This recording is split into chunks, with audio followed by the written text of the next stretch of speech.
Senator Chambers Armstrong, Senator Wise, Representative All, Here. Representative Tate, here. Co-Chair Williams, Here. Co-Chair Hodgson.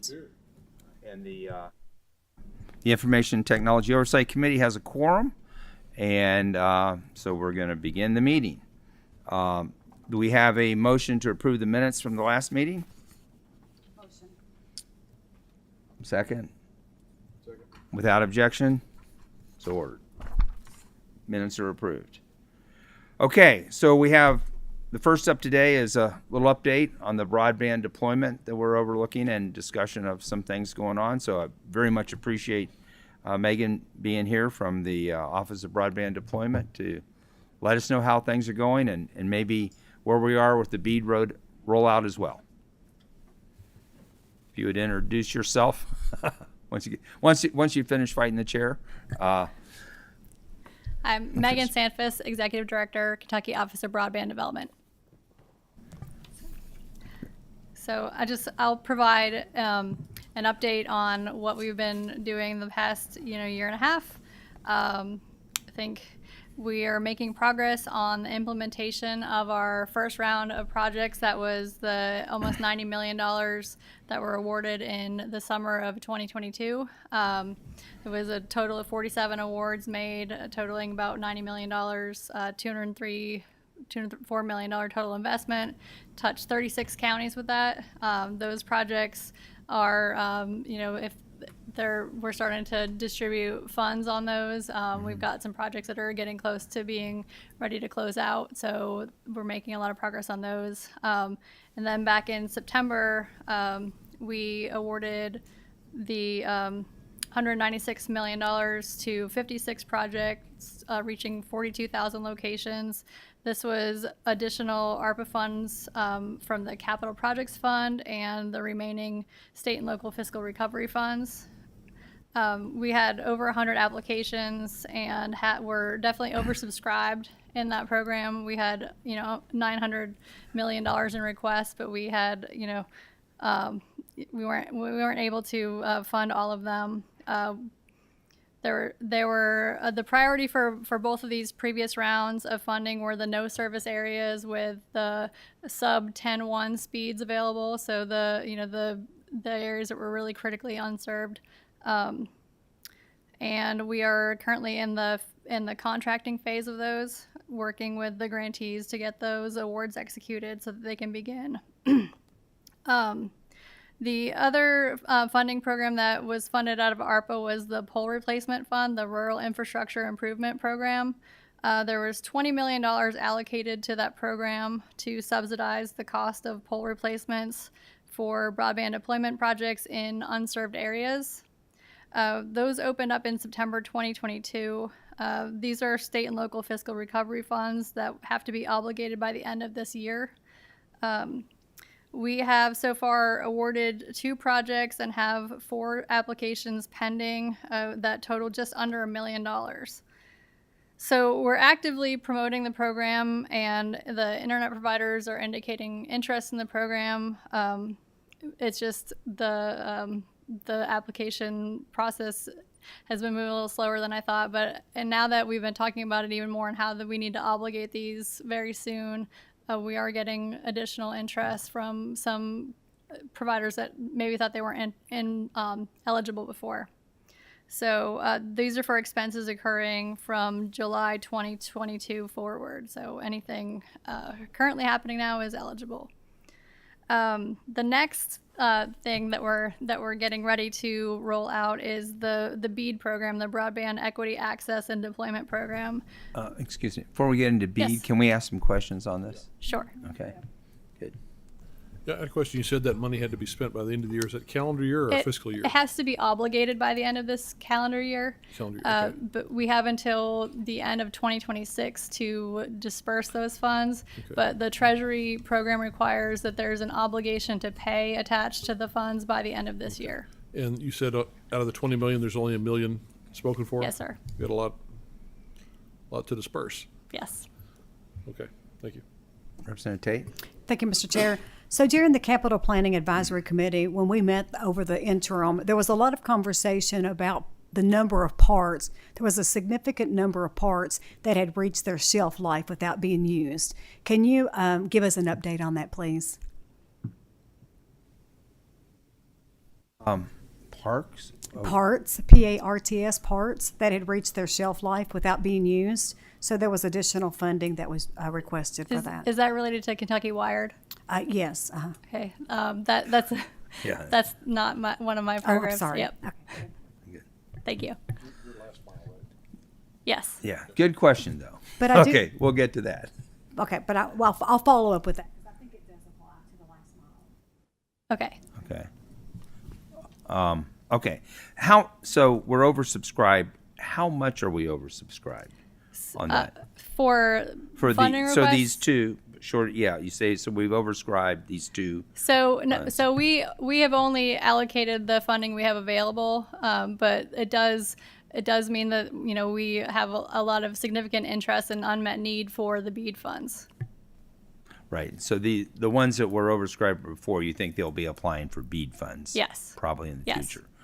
So I know that there was one of the discussion on the poll fund to get those out was that we would maybe roll that back into these other two ones, and some of the oversubscribed people would be able to then get an award. Is that a possibility? That's a possibility to be able to have another round of funding through that program. That would have to.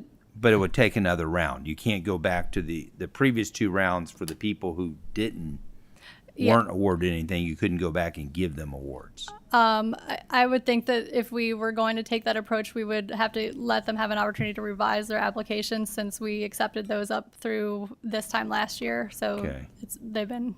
they're a little dated at this point. Yeah. So essentially, what I'm hearing is to take that $20 million and try to use it for existing grants. I mean, it's going to be tough to do before the end of the calendar year at this point. I think we could have a round of applications between now and then. And get them awarded for. So that is still a possibility. Yes. Are the BEAD funds versus the existing grants, the match, what's the difference between the two, the local match or the efforts of the people? So the requirements for the ARPA funds are set in statute, and the BEAD funds are those have different rules set by the NTIA. So there is a slightly different match requirement. The ARPA funds had a 50% minimum match, but that could have been waived if the projects were lower density. So we could have we're allowing up to 70% grant for the low density projects. BEAD allows a up to 75% grant, so a 25% match is required. But the scoring criteria for BEAD incentivizes the awarding of grants that request the lowest amount of grant funds. So there's an incentive to have a higher match. Correct. Right. Yes. On the award. But somebody who right now they might want to go to BEAD because they may have, if they're at a 50% match, they might like to try it at 25 or 30. Yes. Okay. Any other questions we have? Oh, okay. Well, let me ask one other question. So unserved versus underserved. So right now there is some disparity on between the grant and what our statute says. And my understanding is the grant would allow both unserved and underserved to have the pole attachment fund to provide. But so the BEAD program allows us to fund projects in underserved and unserved areas. We have to meet the need in the unserved areas first, and that's the areas below 25.3. But then the underserved is below 100/20, and that is fundable as long as we can meet the requirement to get to the unserved areas. The way that the pole replacement statute is written right now, that is for replacing poles in unserved areas. Okay. Could we change it to include the underserved areas and still match the grant requirements? Yeah, that would be as long as it's an allowable use of the Treasury funds. Then there's no requirement on the speeds. So, and that would require a statutory change. Correct. Okay. Thank you. Okay. Go on. So in June, the NTIA, the National Telecommunications and Information Administration, announced the nationwide allocations of the $42 billion that was available nationwide, and we received over $1 billion through that program. So we've been working on the steps required to unlock those funds. We submitted our 5-year action plan in August, and in December we submitted our initial proposal. The initial proposal is divided into 2 parts. Volume 1, which is describes the challenge process, where we will identify all of the eligible locations, and that takes into consideration locations that have an existing funding commitment through a program like the Rural Digital Opportunity Fund, which is RDOF, USDA Reconnect, local commitments for projects, as well as areas that are planned to be served by existing contracts. Some of the projects that are being built right now are being built without any public funding involved in them. So we would take areas where a provider has a commitment to build out of consideration for BEAD funding if they're not wanting to seek funding for that. And then looking at the service data. So there's a challenge process similar in intention as the challenge process that we had for our state grant, where we're trying to not duplicate funding for projects. So we have to submit that to the NTIA, and we're waiting at this point for them to notify us that our plan has been approved. We've been through a couple rounds of revisions with that, so we're waiting for our letter on that. And then the volume 2, which describes the subgrantee selection process, is still in review. That one lays out how we will select the grantees to serve all the locations we identified after the challenge process, and then lays out the conditions that the grantees need to meet in order to be eligible. So once we have volume 2 and volume 1 and volume 2 approved, we will be able to access the 20% of the BEAD allocation, which has to be targeted toward unserved and economically distressed areas. I do think that the majority of our counties would meet that criteria. The unserved areas within the counties would meet the criteria. And then we'll have about a year to submit the final proposal to the NTIA for approval. Like, once we've identified how the ISPs are going to serve every location, we have to submit that for approval. And that's when we'll be able to award the rest of the funds. So.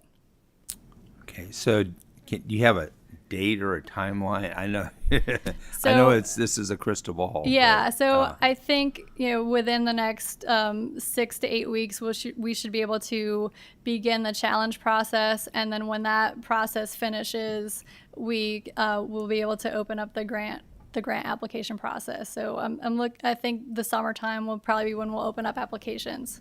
And then when they'll close them and they can start working on that, when do you expect that to be? So we will have to submit that to the NTIA to be approved. So that could be the next calendar year. Potentially, yes. Okay. Do we have any other questions? Okay. So I'd like to go back to the pole attachment fund, because the $20 million from the pole attachment fund is not going to really likely be able to be encumbered to help any of these BEAD funds. It's all got to, because if they're not going to get awarded until maybe next year, they're certainly not going to get started until next year. unless we figure out a way how around that, they'll have to be used on our existing grants. Am I misunderstanding it? Existing grants or existing work that's being done outside Okay. of our grants. They could be used for work outside the grants. Okay. What does a typical pole replacement cost? It depends. We've seen, anywhere from $2,500 to $12,000-$15,000. It depends on the height and the material of the pole. Okay. Yeah, so they have, I think, a simple and a complex replacement. The complex one is it's got a bunch of stuff on it already, I think, right? A simple one, they just maybe need to make the pole taller so they can get the next one on. Right. Right. So and that's why it's so difficult for them to estimate what they need to replace. It's the pole owners.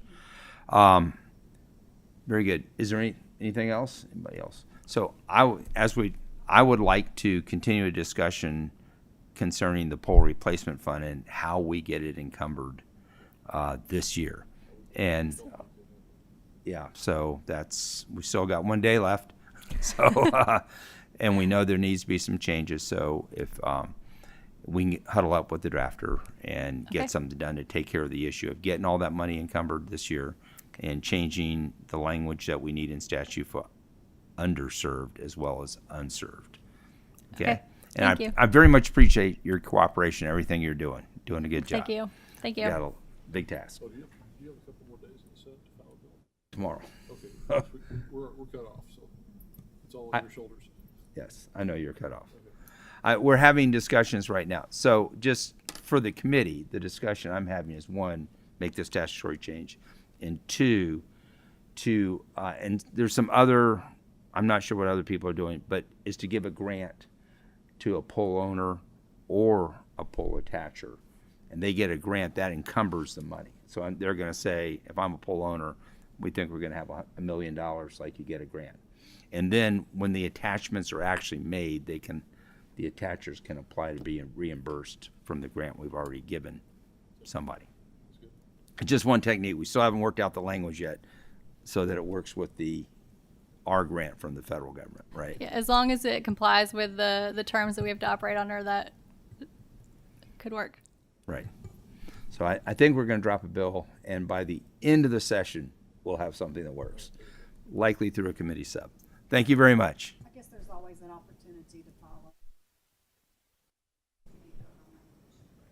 Thank you. Yes. Thank you very much. Appreciate it. Okay. Next one, Kentucky Department of Education Information Technology. And what this really is about is governance. In this section here, they have a governance model that is very different from the administration's sort of what I call the enterprise model, and this model differently. But if you would introduce yourself, and a lot of this is going to be a back and forth with questions, and you can sort of give us a description of what you do and how you move forward. Thank you. Oh, excuse me. Deb, press your and identify your Okay, by name. sure. Okay. Once again, I'm Associate Commissioner for Education Technology. I've been in that role since 1992. I think in the context of governance, to help understand what we've done, is probably talk about a little bit before that time as well, is I grew up in Johnson County, took the first computer science course that I know of in Johnson County. I went to the United States Military Academy at West Point and became a U.S. Army officer, obviously was in a combat unit. The Army sent me to get a master's in computer science and large systems management. And then I got one of the coolest experiences of my life is I got to be the director of the Army's very first electronic warfare operation. And so the precursor to the internet was called ARPANET, so I got to be involved with that. Artificial intelligence in the version that was there, got to be part of that. Unmanned aerial vehicles, which now are called drones, and a lot of other technology that we use pretty successfully in Desert Storm. And after Desert Storm ended, my mom wanted me to come do something a little bit safer. And so I came and joined the Department of Education and been part of the Kentucky Education Technology System since 1992. You say I really don't have a presentation. This is going to be much more of a discussion, but I'll give you some overview, some context just for us to talk about. Really, if you take a look at and talk to our peers across the United States, our Kentucky education technology system is the pioneer and national leader in nearly every aspect of education technology. We're far from perfect, but we have really set the standard and done the first and the largest of any scale in K-12 and even government organizations across the country. And even when you look at the private sector, what we've done, there's a mixture of governance kind of things you can do. You can have a totally centralized, you can have decentralized 100%, or you can have something in between, which we call a federated design, which you try to find that sweet spot between folks doing things locally, you doing things centrally, and kind of going back and forth with that. The other thing I gained from working at that facility in the Army that really helped me coming to this position we've been doing for quite some time is a mixture of all the different players that we had there. Obviously, I was a U.S. Army officer during that time, but working with other folks that were in the military, working with civilians at the federal level, and also working with contract staff that were part of what we were trying to do in our vendors. So I'd already come into that with a pretty good run and go, coming to what we'd done and used to that and see how effectively that model worked. The other part that's been a big part of our approach, what does differ from probably DOEs across the United States, except for a handful of other states, is we really look at our approach as being a broker of service versus building. And I'm going to give you some examples of that and how it helped us really make some big strides and how we got such a good jump on the other states that we fairly well maintained. So we don't build a lot of homegrown ourselves. We partner with people to help us field those and maintain them going forward. So it's a sharing and a shifting of the risk between partners. And probably the best one I can give you is also I have background in athletics and is volleyball or baseball. If you've ever watched a volleyball game, there's people that say there's a spot to where this ball lands, and everybody's got to talk to each other to make sure it doesn't drop.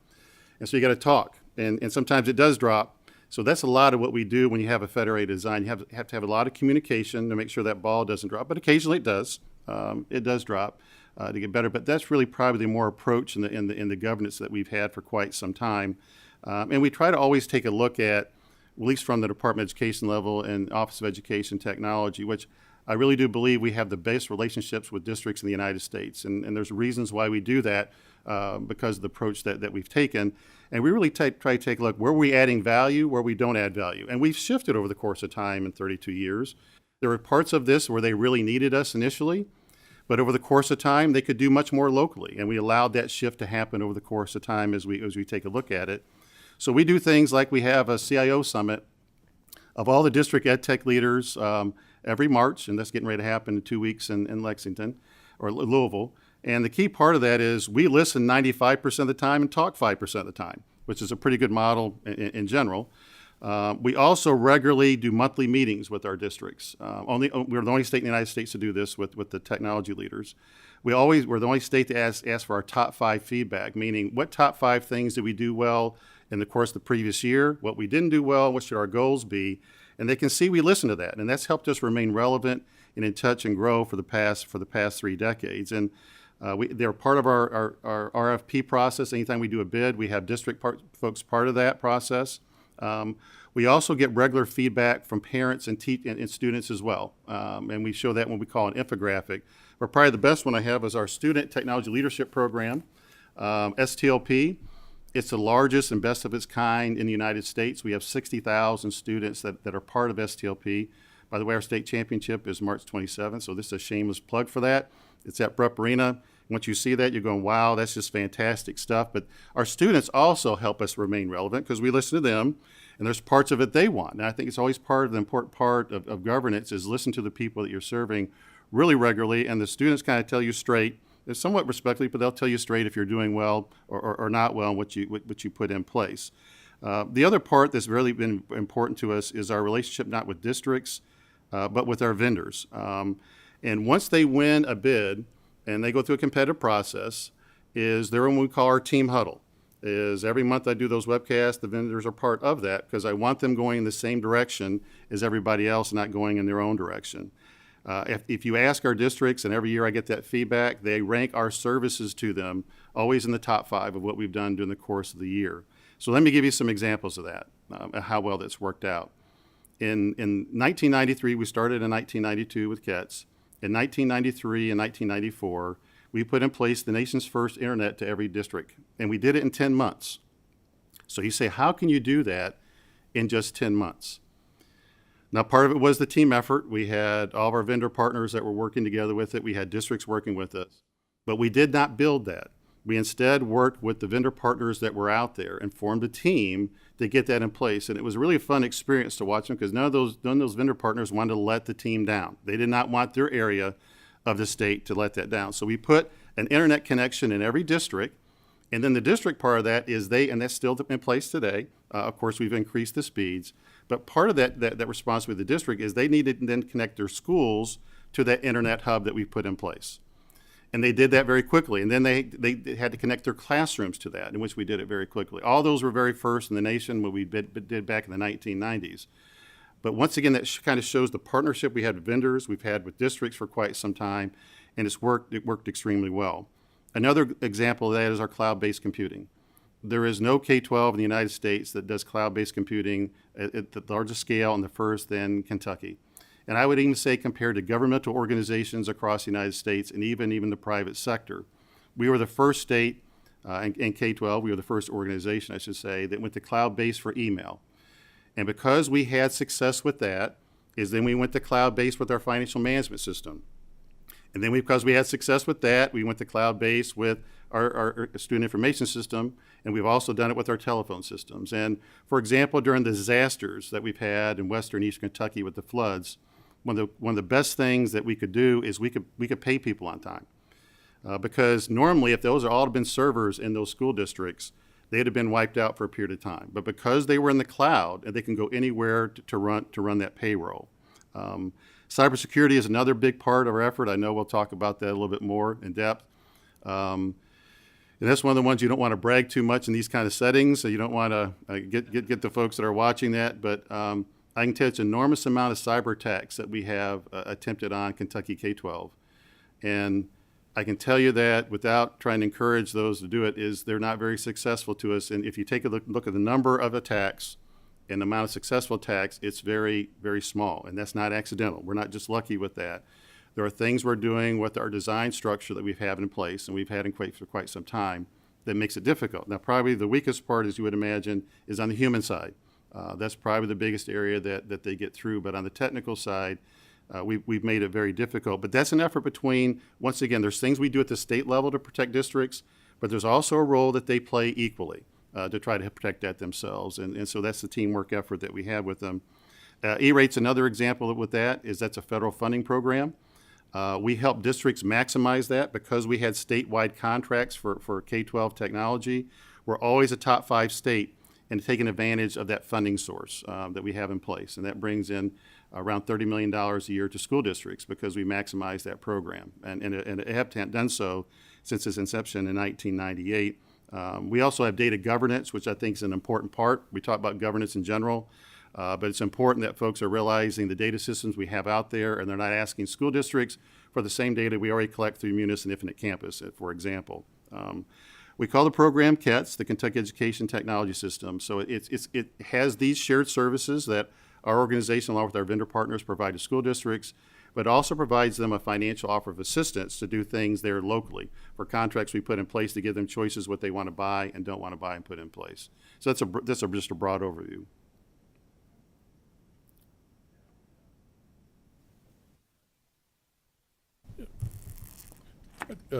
Question about your governance process. You said you've got CIOs at every school district. We do.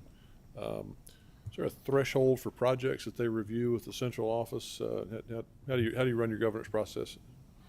Well, for example, at a district level, there's a lot that we're not involved with because that's locally. When I say they're part of our governance process, for example, when we do bids, for example, they're a big part of the input to what they want to see in those bids. And even sometimes they're part of our evaluation committee. So there's buy-in there locally. But every major bid that we do across state, especially if it's something that's going to touch every district, we have a good representation of folks across the state to give that input. Now, locally, they can make decisions on, for example, we do a bid of network components. We have 5 different vendors.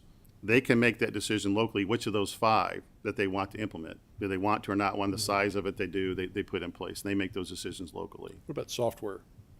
Development of custom software for unique needs, is that all centralized, or do the districts do some of that themselves? The districts do. For the most part, I would say software. We don't build a lot of software. So, for example, we really take a look at if it's off the shelf and cloud-based. So nearly every bid that we do is in the cloud versus homegrown it. Because when you homegrown it, it's just you and there's nobody else else doing it. So, but there's parts, in fairness, there's parts that a certain district is very unique to them, and they build it. And that's something they would do there locally. Okay.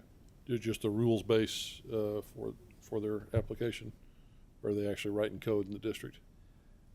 It depends on who they have there, obviously. A very high percentage of districts don't really have coders in place. Your larger ones have some coders in place to do that, but really smaller ones are, for the most part, I would say it's a very sophisticated code. They do buy a lot of off the shelf too, and customization within the products that are already there. Okay. So one of the things I'm picking up, unlike finance, which has control of the budgets of a lot of these things, you separate functionally because you really don't have control of their budgets, right? No. You have some things that are state that you provide That's right. services. That's right. So can you explain how that sort of works back and Right, forth? right. And I would say this, we have probably the best handle in the United States of how much is being spent on technology, because there's a reporting aspect to it, right? So we see what they're paying on, but they have really almost total choice on what they want to spend it on. So, for example, with the internet, that's something that we pay down to the district level. Mm-hmm. Then they pay locally from the district, the hub that we put in place at KD down to their school. So that's an example of some of the funding that goes in place. Same thing with computers, is we don't buy them on behalf of all the school districts. They buy that. The financial management system is a shared cost. We pay a portion of it, the district pays a portion. Same thing with Infinite Campus, there's a shared cost. So some of these are 100%, especially if we're doing statewide. The Internet Content Management System is another one that's required by law in 1998. That's something that we pay for on behalf of 100% of the districts. But the highest portion of this is local choice and what they're buying. Great. Representative Ball? On these these local districts where they have control really over their budget and how they decide to spend their monies, and I know it's limited and it varies widely from district to district, are there any state requirements that they do certain audits? And I'm thinking like pen testing every so many years, or they rotate the people that they use to do their penetration testing, or network health assessments, or anything like this on their infrastructure that they have in those individual counties? It's a good question. Obviously, during COVID, there was a lot of money spent on technology, and we don't have something that says thou shalt. We have tons of guidance that we give, and that's why part of the protection is we have, the kind of a checklist of things you go through to protect yourself. Really good things you should do, multi-factor authentication, for example. But we don't have a thou shalt. Now, typically what happens is you have something happen, and they go, I better get on that. And you really try to get ahead of that. You don't want that to happen. And whenever that happens with the district, is we try to use that as a way to motivate other districts to do it. And this is even non-technology world. Something happened in a district and they go, that could have happened to me. And so we have something called, it could happen to you, but don't let it. So even if it happens in another state, we quickly share that with districts as a way to try to motivate them to do that. Now, our statewide systems, like with Infinite Campus, that's done regularly, type of thing. And I would also say is whenever a district has file servers, I would say, why do you still have them in general? I would say, why do you still have that? Because that's just an area of risk of trying to keep up with that. For example, we try to walk that talk in the private education. We used to have a data center, and we got rid of that 15 or 20 years ago because we just couldn't keep up with it. And we used to run all the email for all across the state. We said, we can't keep up with that. And shifted that to the cloud. So the same thing with them is with the district, I would say, why do you still have servers in general? Because that's just a tough thing for you to keep up with. But if you do have them, most certainly do it. And we talk about this all the time. You need to have, we call cyber health check. Have someone from the outside, not necessarily your staff. Although there are plenty of tools out there, and these are mainly what cyber criminals are doing, is they're taking those free tools and they're just seeing, and we can see that, they're trying to see what's open, right? We can see that. The number of attempted cyber attacks we got last in this current calendar year is 125 billion against Kentucky K-12. We can see that. So they're constantly probing and trying to open the door. So you got to be constantly kind of taking, look, do I have any doors open? right? And there's free software out there that allows that. We provide that service to a district if they ask us to do that at no cost. They can pay companies to do that. So we recognize that's an important, but we don't quite have the leverage to say, thou shalt. But we just try to use those stories of don't let this happen to you. And typically if it happens to a district, they get motivated. Yes. So in going to the cloud, I mean, there's the I mean, there's various, what is the cloud? Some vendors, the 10th floor of some vendor's office building, or are we talking about Right. the gov cloud? Because I've seen some cloud solutions that were on the top of the office. Right, So right. do you set, if they're going to go to the cloud, do you have any ability to set any standards for them? I mean, how do you set your standards, or what standards do you set? Well, for the ones that we do on behalf of all school districts, obviously we set standards for that. Right. And the standards also they have to have redundant sites. For example, it can't just be here, it's got to be there. Because if disaster happens in one part of the United States, for example, with email, when we first switched over that with Microsoft, we had 2 or 3 locations where there was redundant sites. Same thing with our financial management system. So there's tremendous cost savings in the cloud, by the way, moving to that. And it also does something that really helps you financially. When you start buying all this hardware, you've got to save money a little bit of the time to replace it. And at a bad budget time, someone starts just grabbing that. So the smart thing about the cloud is you have this as an ongoing service out there. You don't have to have a stack of money worrying about getting the big eye of someone taking the money. But there's such efficiencies with it. And as I say, there's a shared risk. In the technology world, we should be looking at sharing the risk with other folks that they do this 24/7. And like I say, the biggest one thing, our staff used to run the email system all the way down to the district level. And we realized that there's no way we could sustain that. And you had part of my staff that really liked turning the widgets. And so I said, you need to go to the cloud if you want to keep on doing that and working for one of the cloud providers, and we'll just manage and broker that service for organizations. But you're correct, is the cloud in some organizations could be the fog, which I don't really consider the cloud. But there's definitely organizations that specialize in this environment, and it's worked out extremely well for us. 15 years ago, people were saying I was an idiot for doing this, and all of a sudden when it starts working, I'm not such an idiot though. But we took a risk with these companies, and each one of them have come through, and really appreciate the effort of our districts and our staff and the vendors for helping us do it. So the other challenges that we've seen is procurement. So in going to the cloud and going to commercial off-the-shelf software, there's sort of a different procurement strategy than what maybe we have got now. How have you handled procurement?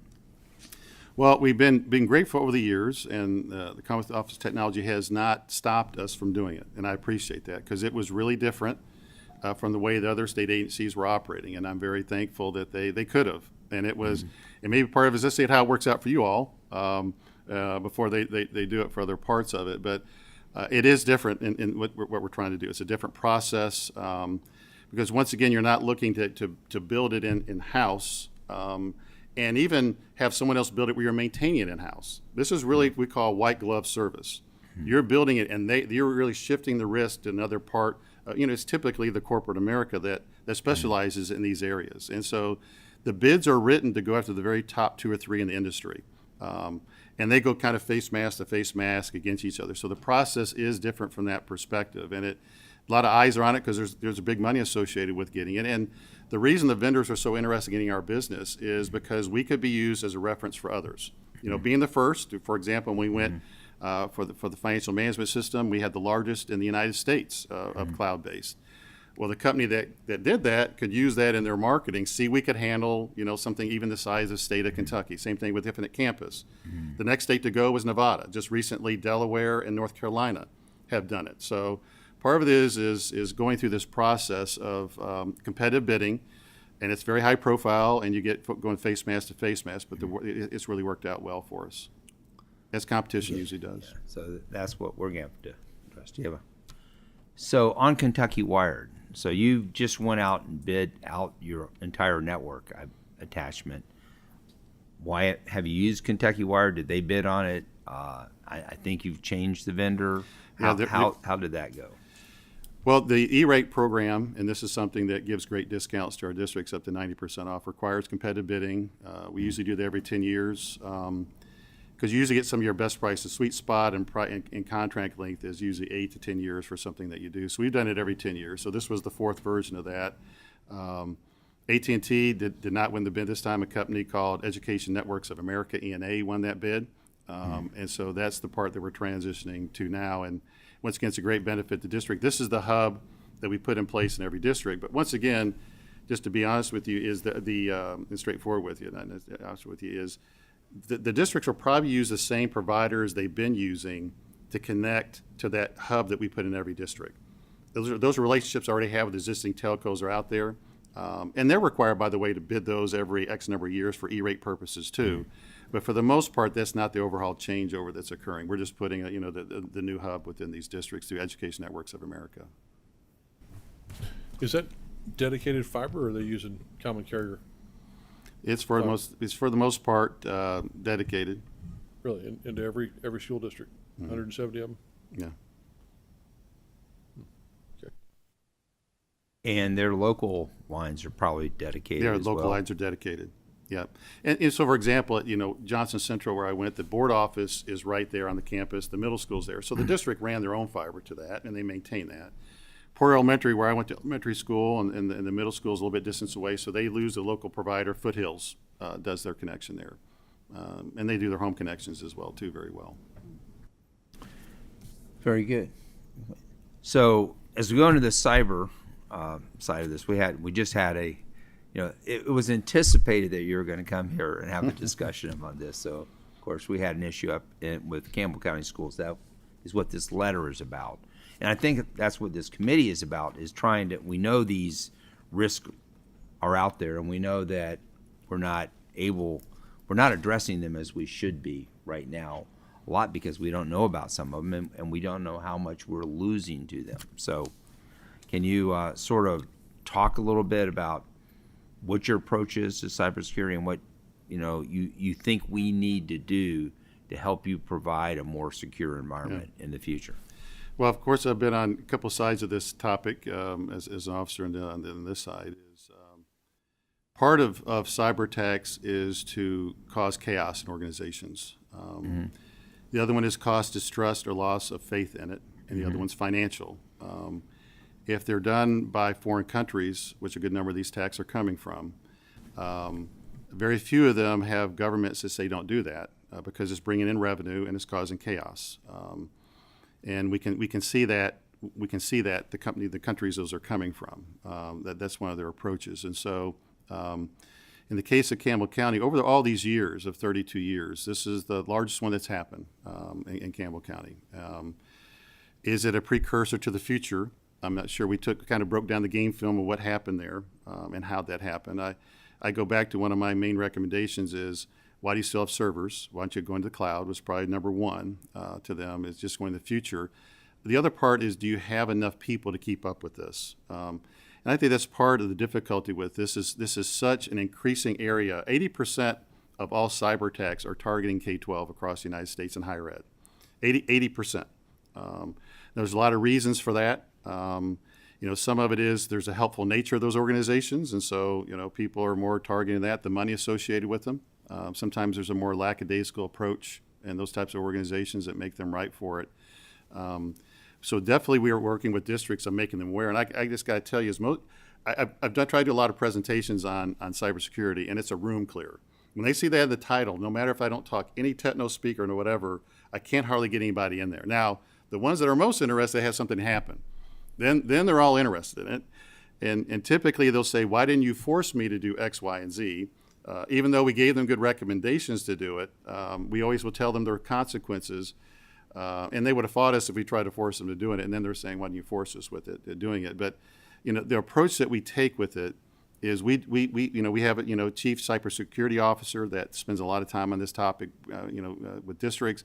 Almost every month in my webcast with districts, I talk about this topic. We have, good guiding principles for them to follow in this playbook. If you do have something happens, here's some of the things that you do. But we mainly count on if they do have a cyber attack in Campbell County.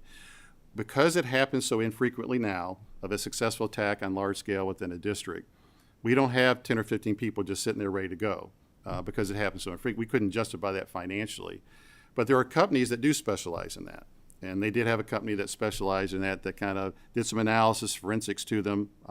Our staff played a role too in trying to help them identify where they came in at, so as we could see within the district where they came in at and try to play a role with that. And obviously it's just been horrific environment for them in Campbell County. And I went and met with the district yesterday, and it's just a horrible environment. They're just still trying to recover from it. But as we all agreed, is this probably will get the attention of other superintendents, that instead of me trying to get something and nobody showing up, is they'll all be in there trying to talk about this topic. And it's a shame it has to happen. You try to prevent it from happening, but that's probably going to be one of our best ways, just like we're talking about it today, is our best ways to get attention to it.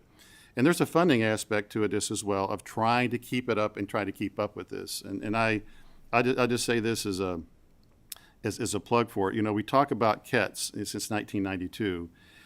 There was a time where KETS funding was up to $25 million a year, and it's now down to $15 million a year. So part of our additional budget request is to restore the cuts that have happened and give us a cost of living increase to bring that back up to maybe $25 to $30 million. And part of that additional budget request was to help us deal with this cybersecurity issue, which is definitely growing. And it's part of our staff to help districts, but it's also part of helping districts help themselves as well.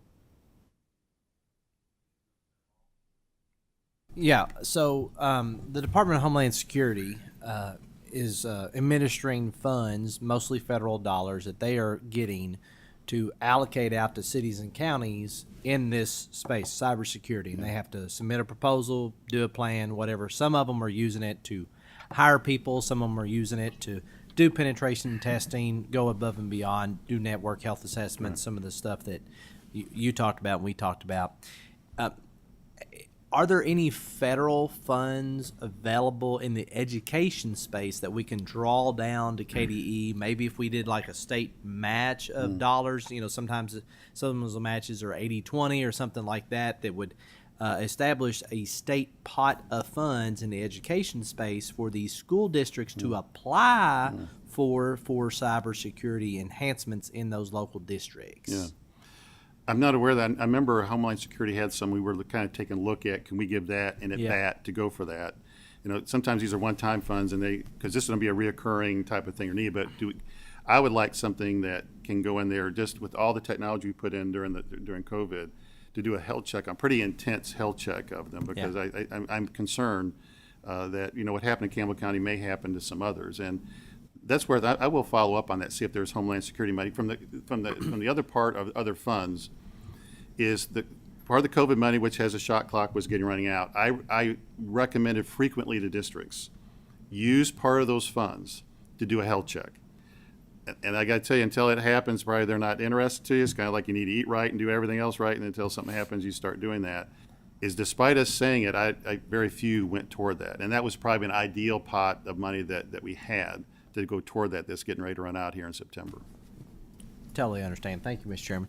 So if there's not federal dollars that are specifically allocated for you guys to draw down, I don't know, if it would be prudent for the General Assembly to develop some kind of pot of funds here to be administered at the state level by KDE for the local counties to apply for cybersecurity Absolutely. enhancements at the local district, because those things are not cheap, they're not free. They take highly trained IT experts to come in and do those boots on the ground assessment of the network and the servers and whatever hardware you have in place. And so it's something worth thinking about if there's not federal dollars there that we could match. It'd be better if there were federal dollars and we could do some kind of match to enhance those if it's there. But anyways. And I think that gives an incentive, right, for folks to do it. Besides, you point to them and they see some of these things that are happening.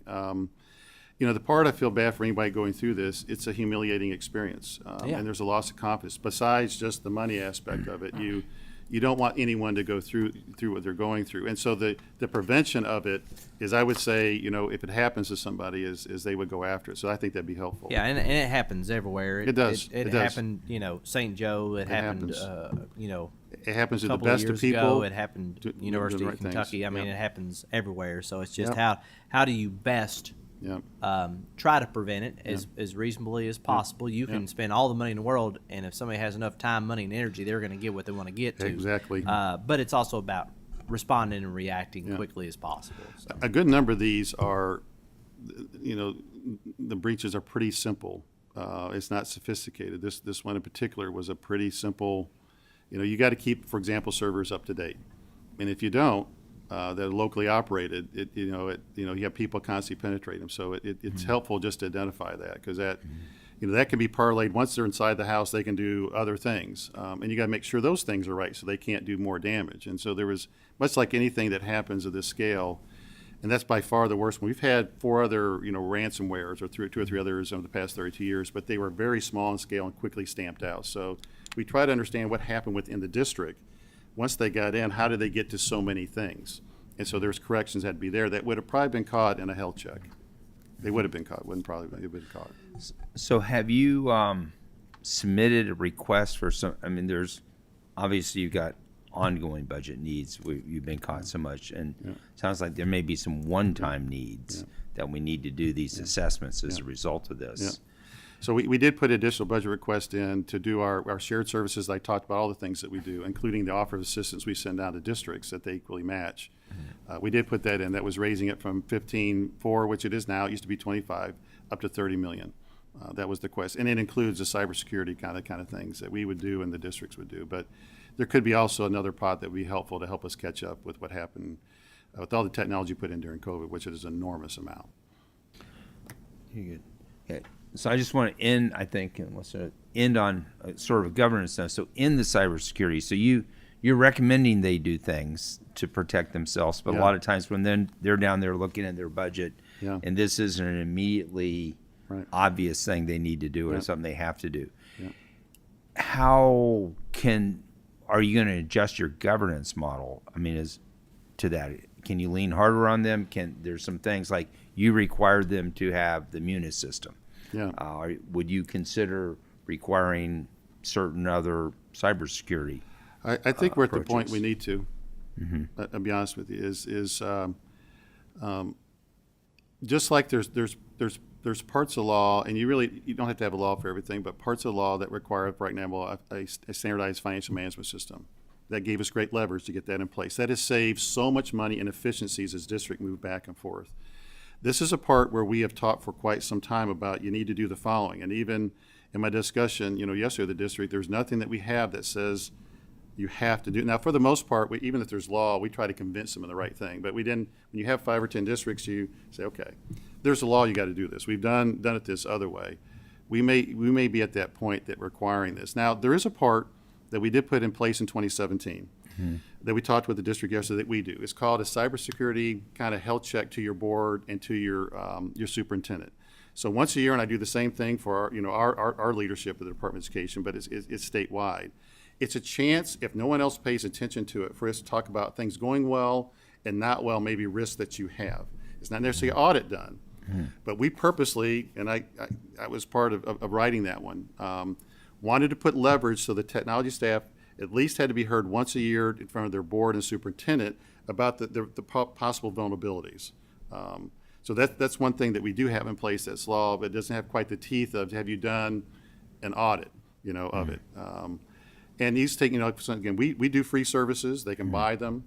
They can do it themselves, but something in there that says you're running this at least once a year, if not more often. So like with Munis, I think you've probably done that through regulation or administration. Do you need a statutory change? We don't for them. What? No, we don't for them. It's in their contract. It's in there. When we do the bids, whenever we do something statewide that we manage, there is a requirement for that. So the part I'm talking about is the part that we don't manage directly. The districts, that partnership we have with districts that they manage locally. Is that because of statutory requirements? Do you need? It'd be nice to have a little leverage in there. Okay, and you don't really have that. We don't now. have it. No. Okay. Well, I've learned a lot. I'm And this is the beginning of, I think, a large challenge in governance moving forward. Well, I appreciate this committee. I've listened to them. I'm a big fan of it, of what you're doing and how you're doing it. So thanks for letting me come before you. Very good. Thank you very much for your testimony. Thank you all for your questions. Thank you. Let's see. Oh, yes, and one note is on the agenda. You'll see there is a meeting next March 26th. That is not a legislative day, and that is also the day before. That's during the last week of the session. Okay, and so we think that we don't know exactly what we'll be doing that day, and we're going to cancel the meeting on that. So our next meeting right now is scheduled for the first Tuesday of April. But again, that's an interim meeting, and our meeting time in the next interim might be different than what it has been. And it really depends on what interim committees you end up on, and we got a day that works for everybody. So we think the fourth Tuesday in April is tentatively our next date, but we'll see after we go out. We won't have one next month. Okay? Very good. Thank you very much for your time. Appreciate everybody.